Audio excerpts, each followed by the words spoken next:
الورقة الثانية: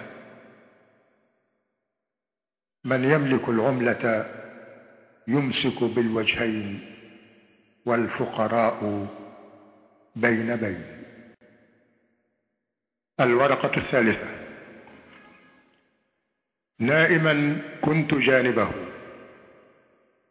وسمعت الحرس يوقظون أبي.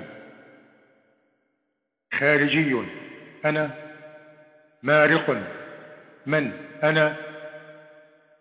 صرخ الطفل في صدر أمي، وأمي محلولة الشعر واقفة في ملابسها المنزلية.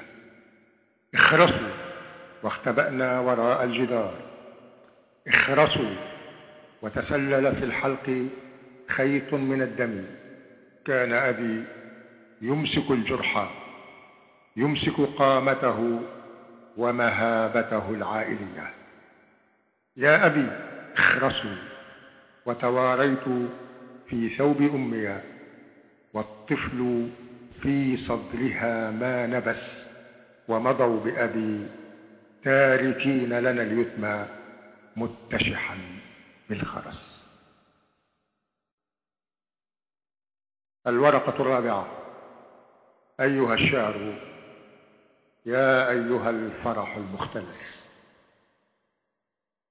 أيها الشعر، يا أيها الفرح المختلس.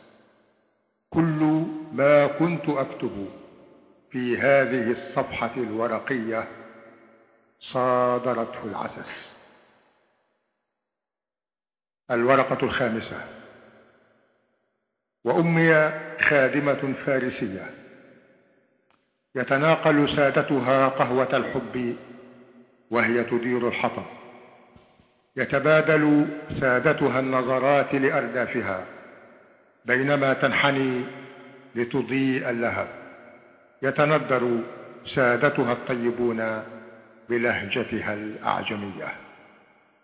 نائما كنت جانبها، نائما كنت جانبها، ولمحت ملاك القدس ينحني ويربت وجنتها، وتراخى الذراعان عني قليلا قليلا، وصارت بقلبي قشعريرة الصمت.